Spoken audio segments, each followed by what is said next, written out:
তো এখন দেখব হলো আমরা figuring with extra thread. Figure, হ্যাঁ, ফিগার মানে ডিজাইন করা। এখানে ফিগার বলতে বোঝানো হচ্ছে ডিজাইন করা। ফিগার মানে ডিজাইন করা, মানে ফিগারিং বলতে ডিজাইন করা। আর আচ্ছা, এক্সট্রা থ্রেড, এক্সট্রা মানে বুঝতেইছো মেইন জিনিসের বাইরে। এক্সট্রা মানে কি? মেইন জিনিসের বাইরে। তার মানে এখানে কি থ্রেড মানে সুতা, মানে ইয়ান বা থ্রেড প্রায় একই জিনিস, হ্যাঁ, সামান্য পার্থক্য থাকলেও এটা আমাদের দরকার হচ্ছে না। তার মানে থ্রেড হলো এক ধরনের সুতা, সাধারণত এটা একটু মোটা হয়। তার মানে দেখো এক্সট্রা সুতা দ্বারা ডিজাইন করা, এক্সট্রা সুতা দ্বারা ডিজাইন করা, এটা আবার কি? হ্যাঁ, তার আগে আগে বোঝো যে গ্রাউন্ড ফ্যাব্রিক। গ্রাউন্ড ফ্যাব্রিক মানে কি? আমরা দেখছি না লুমের সাহায্যে কী করি আমরা? ওয়ার্পিয়ান এবং ওয়েবটিয়ানকে একটা, ওয়ার্পিয়ানগুলো প্রথমে সাজায় রাখি, তারপরে ওয়েবটিয়ানগুলোকে কি তার ভিতরে ঢুকে দিই, হ্যাঁ, ঢুকায় দিয়ে কী করি আমরা? ফ্যাব্রিক তৈরি করি। তো এই যে ওয়ার্পিয়ান এবং ওয়েবটিয়ানের সাহায্যে আমরা যে ফ্যাব্রিকটা তৈরি করি, ওটা হলো আমার গ্রাউন্ড ফ্যাব্রিক, ওটা হলো আমার গ্রাউন্ড ফ্যাব্রিক। এখন এই গ্রাউন্ড ফ্যাব্রিক হয়ে গেলো, যেমন আমাদের মনে করো যে, যেমন কী করবে, মনে করো আমাদের আমরা গোসল করার কাছে মনে করো এই যে এই বেডশিট, হ্যাঁ, জাস্ট ওয়ার্পিয়ান আর ওয়েবটিয়ান দিয়ে কী করছে বলো তো? ওয়ার্পিয়ান এবং ওয়েবটিয়ান দ্বারাই তৈরি করছে। তার মানে এটা আমার মনে করো গ্রাউন্ড ফ্যাব্রিক। হ্যাঁ, এখানে কি কোনো ডিজাইন দেখতে পারতেছো না, কিন্তু এর উপরে কিন্তু কোনো ডিজাইন নেই। বলবা যে এরকম টুইলের মতো আছে, হ্যাঁ, এগুলো ডিজাইন নেই। আচ্ছা, এগুলো কিন্তু ডিজাইন বুঝাচ্ছি না এখানে। হ্যাঁ, ডিজাইন বলতে আমি বুঝাচ্ছি যেমন দেখো জামদানি শাড়ি কিনে না তোমরা, হ্যাঁ, ওই জামদানি শাড়িগুলোর উপর কি ডিজাইন থাকে, যেমন মনে করো এরকম। এই দেখো, এটা আমাদের জামদানি শাড়ি, হ্যাঁ, এটা জামদানি শাড়ি। তো এই দেখো সুতা দ্বারা কী তৈরি করছে? এই যে ফুল তৈরি করছে, এখানে কি এরকম ডিজাইন তৈরি করছে। এই দেখো এই যে এগুলো সুতা দ্বারা কী করছে? বিভিন্ন ধরনের ডিজাইন, এটা একটা ডিজাইন, এর একটা ডিজাইন। আবার এই দেখো এগুলো কি ফুল, বিভিন্ন ধরনের ডিজাইন, মানে শাড়ির উপরে কি মনে করো বিভিন্ন ধরনের ডিজাইন তৈরি করছে। এই ডিজাইন কী দ্বারা তৈরি করছে বলো তো? সুতা দ্বারা। হ্যাঁ, এগুলো হলো সুতা দ্বারা। এখন খেয়াল করে দেখো শাড়ি বলো, আমাদের বেডশিট বলো, আমাদের গোসলের পরে যে আমরা গামছা ইউজ করি, যেটাই বলো, ওগুলো তো সাধারণত ফ্যাব্রিক, মানে ওগুলোকে তৈরি করতে হয়, আমাদের গামছার উপর কি কোনো এরকম ডিজাইন আছে? নাই। তাহলে এই ডিজাইন আসলে করে থাকে। তখন আমরা ওয়েবটিয়ান দ্বারা তো সুতা তৈরি করলাম, ফ্যাব্রিক তৈরি করলাম, তারপরে বাইরে থেকে আমি এক্সট্রা সুতা নেবো, কী নেবো? এক্সট্রা সুতা নেবো, নিয়ে এই ফ্যাব্রিকের উপরে মনে করো যে কী করবো, সিস্টেম করে এই যে ডিজাইনগুলো আমি তৈরি করবো। তাহলে দেখো এই যে আমি এক্সট্রা কিনে নিলাম, সুতা নিলাম না, এই এক্সট্রা সুতা নিয়ে ফ্যাব্রিকের উপরে ডিজাইন করাকেই বলতেছি আমরা ফিগারিং উইথ এক্সট্রা থ্রেড। মানে এক্সট্রা মানে বাইরে থেকে আলাদা, মানে ওয়ার্প এবং ওয়েবটের সুতা ছাড়া অন্য আরেকটা সুতা নিয়ে ডিজাইন করাকে আমরা বলতেছি ফিগারিং উইথ এক্সট্রা থ্রেড। মানে ওই যে এক্সট্রা থ্রেড মানে এক্সট্রা সুতা নিলাম আর ডিজাইন বানাইতেছি। তো ফিগারিং মানে ডিজাইন করা, আর এক্সট্রা থ্রেড তো বুঝলাই। হ্যাঁ, তার মানে দেখো আমি যদি তোমার ভিডিও দেখাই, হ্যাঁ, যদি তোমরা এখানে খেয়াল করো, এই দেখো দেখতে পাচ্ছেন না ডিমে কি সুতা, মানে লুমের সুতা, এরকম দেখো ওয়ার্পের সুতা এরকম সুতা, এগুলা মনে করো রেখে দিচ্ছে, সাইজে রেখে দিচ্ছে, আর ওয়েবটিয়ান ইয়ানো আছে। আর এই দেখো আমাদের শাড়ি তৈরি হয়েছিল, হ্যাঁ, শাড়ি তৈরি হওয়ার পরে এই দেখো শাড়িটার উপরে কি এক্সট্রা একটা ডিজাইন তৈরি করছে এক্সট্রা সুতা দ্বারা। হ্যাঁ, ওই এক্সট্রা সুতাটাকে আমরা বলতেছি এক্সট্রা থ্রেড। হ্যাঁ, যদি তোমরা অ্যানিমেশন দেখো তাহলে এই দেখো কী করে এই লোকটা। হ্যাঁ, এই দেখো এক্সট্রা থ্রেড দিয়ে, মানে সুতা তো মানে দেখো এক্সট্রা থ্রেড, এই যে সুতাগুলো ঢুকে দিচ্ছে। দেখো একটা যন্ত্রের সাহায্যে একটা যন্ত্রের সাহায্যে এক্সট্রা সুতা নিয়ে এরকম ডিজাইন তৈরি করতেছে। এটা আমার বেস ফ্যাব্রিক, হ্যাঁ, বেস ফ্যাব্রিকের উপরে দেখো এই যে এক্সট্রা সুতা দিয়ে ডিজাইন বানাইতেছে। হ্যাঁ, এগুলা কি ডিজাইন বানায়, দেখো এগুলা কিন্তু ডিজাইন বানাইছে। হ্যাঁ, এগুলা ডিজাইন বানাইছে। এই দেখো এটা আমার বেস ফ্যাব্রিক, তার উপরে এক্সট্রা সুতা নিয়ে বিভিন্ন ডিজাইন, এই দেখো এখানে এগুলা ডিজাইন বানাচ্ছে।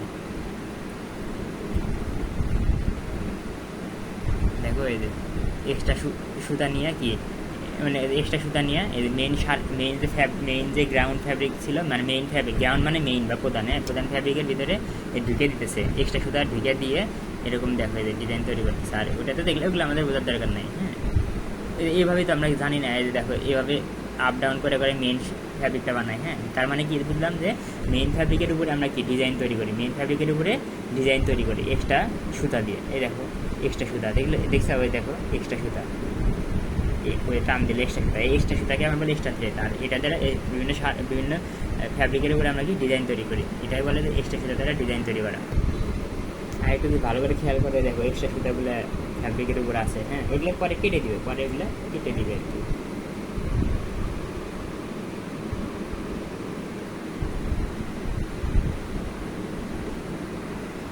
এখন দেখো পরীক্ষা তোমার কী আসবে, যে ফিগারিং উইথ এক্সট্রা থ্রেড, মানে ফিচার মানে বৈশিষ্ট্য, হ্যাঁ বৈশিষ্ট্যগুলো তুমি লেখো।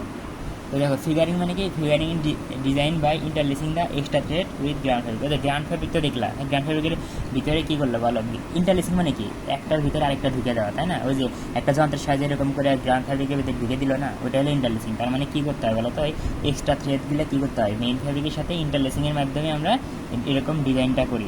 তারপর কি যে এক্সট্রা থ্রেড যা আছে এটা তুমি, আমরা জানি কি ওয়ার্ফ থাকে, ওয়েব থাকে না, ফ্যাব্রিকের ওয়েব ডিরেকশন থাকে, ওয়েব ডিরেকশন থাকে। তো আমি কি এই এক্সট্রা থ্রেডটা ফ্যাব্রিকের ওয়েব ডিরেকশন অথবা যে উভয় ডিরেকশনে আমি ব্যবহার করতে পারি, সমস্যা নাই। তারপরে এক্সট্রা থ্রেড দিয়ে তুমি কি ডিজাইন তৈরি করলা, ডিজাইন তৈরি করার পরে কী হয়, সুতা তো সবটুকু কাজে লাগে না, সামান্য সুতা বেঁচে থাকে, যে সামান্য সুতাটা বেঁচে থাকে, হ্যাঁ ওই সুতাটা কী করি আমরা অপসারণ করি, মানে ওই সুতাটা যেন আমাদের ফ্যাব্রিকের সমস্যা সৃষ্টি না করতে পারে, হ্যাঁ ওই সুতাটাকে আমরা অপসারণ করি। এখন অপসারণ কিন্তু আমরা বিভিন্নভাবে করতে পারি, ওটা পরের আলোচনা। হ্যাঁ তো সাধারণত মনে করো যেটুকু বেঁচে আছে ওইটুকু আমরা ওই মনে করো এইটুকু শুধু আমার বেঁচে আছে, হ্যাঁ বেঁচে আছে, অবশিষ্ট আছে, হ্যাঁ এটুকু আমি কি কেসি দ্বারা কেটে দিলাম, শেষ হয়ে গেলো, তার মানে আমি রিমুভ করলাম। এখন এটা মনে রাখবো সবসময় ফ্যাব্রিকের ব্যাক সাইড থেকে কিন্তু আমার সুতা অপসারণ করতে হয়, মানে সুতা কাটো বা যাই করো ফ্যাব্রিকের বেস সাইড মানে ব্যাক সাইড থেকে কাটতে হয়। মনে করো এটা আমাদের ফ্যাব্রিক হয়, হ্যাঁ এটা ফ্যাব্রিকের ফেস সাইড, আর ফ্যাব্রিকের এটা কি বলো ব্যাক সাইড, এই ব্যাক সাইড থেকে আমি কাটবো, ফেস সাইড থেকে কিন্তু কাটা যাবে না, এটা কিন্তু গুরুত্বপূর্ণ একটা ফিচার, মনে রাখবো। আবার কি যে দেখো মনে রাখবা যে গ্রাউন্ড যে ফ্যাব্রিক থাকবে, মানে আমার গ্রাউন্ড মানে মেইন, হ্যাঁ প্রধান, তো গ্রাউন্ড ফ্যাব্রিকের সাইডে কিন্তু থ্রেড ইয়ানগুলোর কালার কী হবে, আলাদা হবে। হ্যাঁ যদি মনে করো গ্রাউন্ড ফ্যাব্রিকগুলো লাল কালার, তাহলে তুমি কি অবশ্যই এক্সট্রা থ্রেডগুলো সাদা কালারের কালো কালার বা অন্য কোনো কালারে ইউজ করবা। আর ক্রস সেকশন মানে তোমার এক্সট্রা থ্রেড দিয়ে বানানো, এক্সট্রা থ্রেড ফ্যাব্রিক, হ্যাঁ মনে করো একটা এক্সট্রা থ্রেড ফ্যাব্রিকের ক্রস সেকশন দেখানো আছে। এখন দেখো ইয়ান এটা কি, মনে করো ওয়েব টিয়ান, হ্যাঁ সে মনে করো এটা কি আমার ওয়ার বা ওয়েব টিয়ান।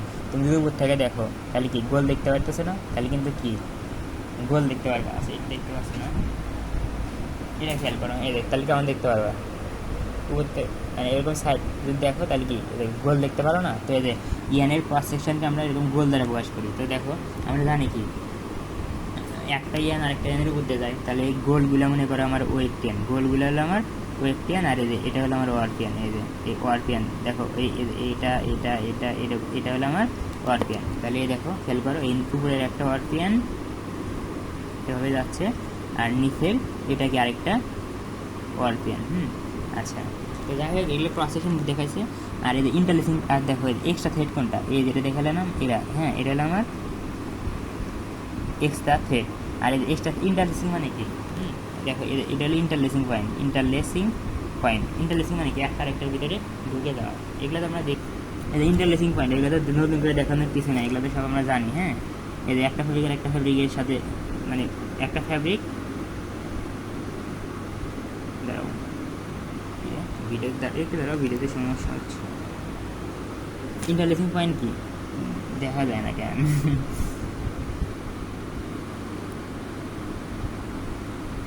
আচ্ছা ইন্টারলেসিং পয়েন্ট মানে কি, মনে করে ওয়ারপিয়ান ওয়েব টিয়ান, তো একটা ইয়ান আরেকটা ইয়ানকে যে ক্রস করে, মানে যে বিন্দুতে আর কি এরা মিলিত হয়, এটা হলো আমার তোমার ইন্টারলেসিং পয়েন্ট। একটা ইন্টারলেসিং পয়েন্ট, দুইটা, তিনটা, চারটে ইন্টারলেসিং পয়েন্ট। হ্যাঁ এই তো এই যে তোমার দেখো এটা হলো আমার ইন্টারলেসিং পয়েন্ট, আবার এখানে ইন্টারলেসিং পয়েন্ট, তার মানে আমার এক্সট্রা থ্রেডটা এই দুই জায়গায় ইন্টারলেস হয়েছে। হ্যাঁ এই তো।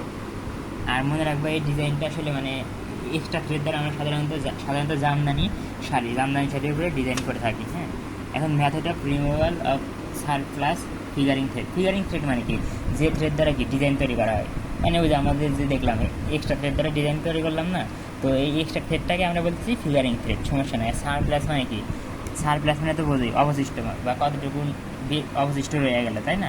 যদি মনে করো তুমি কি এক্সট্রা থ্রেড দিয়ে ডিজাইন করলা, কিছু পরিমাণ তো বেঁচে যাবে, মানে কিছু পরিমাণ থ্রেড কি বেঁচে যাবে, হ্যাঁ মানে অবশিষ্ট থাকবে, তখন ওই অবশিষ্ট ইয়ানটুকুকে আমরা কী করবো বলো তো, অপসারণ করবো, আমরা কেটে অপসারণ করতে পারি বা বিভিন্নভাবে অপসারণ করতে পারি। তো এরকম সারপ্লাস মানে অবশিষ্ট ইয়ানকে আমরা কীভাবে অপসারণ করতে পারি, হ্যাঁ তার পদ্ধতিগুলো এখানে বলছে, মেথড অফ রিমুভাল, হ্যাঁ তার পদ্ধতিগুলো তো বিভিন্নভাবে করা যায়। দেখো ক্লোজলি কনস্ট্রাক্টেড ফ্যাব্রিক, ক্লোজলি মানে কি একদম ঘন, মানে একদম ইয়ানগুলো অনেক ঘন আর কি, ক্লোজলি কনস্ট্রাক্টেড। হ্যাঁ ক্লোজলি কনস্ট্রাক্টেড ফ্যাব্রিকের ক্ষেত্রে কী হয়, যদি একদম মানে ক্লোজলি কনস্ট্রাক্টেড মানে কি একদম ঘন, তাই না? তো ওখানে যদি সামান্য পরিমাণ এক্সট্রা থ্রেড থেকে যায় ওইটুকু কোনো সমস্যা হয় না, ওইটুকু কোনো তেমন কোনো সমস্যা হয় না ঘনর ক্ষেত্রে। তো জাস্ট ওটা কী করা হয়, মনে করো ওই যে মানে ফ্যাব্রিকের ব্যাক সাইডে জাস্ট রেখে দেওয়া হয় হালকা, মানে রেখে দেওয়া হয়, কি কাটা হয় না, মানে তখন কোনো সমস্যা হয় না আর কি, জাস্ট ওইভাবেই রেখে দেওয়া হয়, যতটুকু থাকে ততটুকু রেখে দেওয়া হয় সাধারণত, এতে কোনো সমস্যা হয় না। জাস্ট তাহলে কি মানে আমরা দেখি না ফ্যাব্রিক কি ভাসমান অবস্থায় থাকে, হ্যাঁ, ফ্লোট মানে ভাসমান থাকে, তার মানে ওটা ফ্যাব্রিকের পিছনের সাইডে ভেসে থাকে, এটা কোনো সমস্যা হয় না। পিছন সাইডে ভাসলে তো আর সমস্যা হয় না, পিছন সাইড তো আমরা দেখতে পারি না, তাই না। দেখো ফ্লোটিং মানে ভাসমান থাকা, আর ভেসে থাকা, এই দেখো এই যে ইয়ানগুলো কি ভেসে আছে না, এই যে এই বেস ফ্যাব্রিকের উপরে এই যে ভেসে আছে, দেখো এই ফ্যাব্রিক এরকম ভেসে থাকাকে আমরা বলি ফ্লট, হ্যাঁ। আর ফ্যাব্রিকটা যদি কী হয় বলে লুজলি কনস্ট্রাক্টেড হয়, ফ্যাব্রিকটা কী হয় লুজলি, মানে লুজলি বলতে বুঝতেছো, লুজলি কনস্ট্রাক্টেড হয়, তাহলে আমরা ওই যে ফ্যাব্রিকের ব্যাক সাইড থেকে ওই যতটুকু পরিমাণ অপজিস্টে থাকে ওইটুকু ফ্যাব্রিককে ব্যাক সাইড থেকে কেটে দিই। তাইলে ক্লোজলি কনস্ট্রাক্টেড হলে আমরা কাটি না, যার ওইভাবেই ব্যাক সাইডে রেখে দিই, এতে কোনো সমস্যা হয় না। আর ক্লোজলি ফ্যাব্রিকটা যদি কী হয় ক্লোজলি কনস্ট্রাক্টেড হয়, তাহলে আমরা কী করি, যদি ক্লোজলি কনস্ট্রাক্টেড হয় তাহলে আমরা ওই ব্যাক সাইড থেকে কেটে নিই। তারপরে মনে করে যে ক্লোজলি সেট ফ্যাব্রিক, হ্যাঁ, ক্লোজলি সেট ফ্যাব্রিকের ক্ষেত্রে আমরা কী করি, ওই তোমার এক্সট্রা থ্রেড যে থাকে ওইটাকে কী করি, ওই তোমার আমাদের যে ফ্যাব্রিক আছে, হ্যাঁ, ওই ফ্যাব্রিকের ফেস সাইডের নিচে কী করি, স্পেশাল স্টিচিং থ্রেড দ্বারা আটকে দিই, মানে ওইটুকু মানে অবশিষ্ট যতটুকু বেঁচে আছে ওইটুকু থ্রেড যেন মানে আর কি কোনো সমস্যা তৈরি করতে না পারে, তার জন্য আমরা স্টিচিং মানে বিশেষ ধরনের স্টিচিং থ্রেড দ্বারা ওইটা কী করি, আটকে দিই, কার নিচে আটকে দিই, ওইটা হলো তোমার ফ্যাব্রিকের ফেস সাইডের নিচে আটকে দিই। আর কিছু ক্ষেত্রে কী করা হয়, ওই মানে কিছু ক্ষেত্রে দেখবা যে ওই এক্সট্রা থ্রেডটাকে, মানে এটা খুব একটা ভালো বুঝি না এরকম, তো যাই হোক এক্সট্রা থ্রেডটা কী করা হয় মেইন থ্রেডের মতোই মেইন সুতার মতো করে কী করা হয়, উইভ করা হয়, মানে বোনা হয়, হ্যাঁ।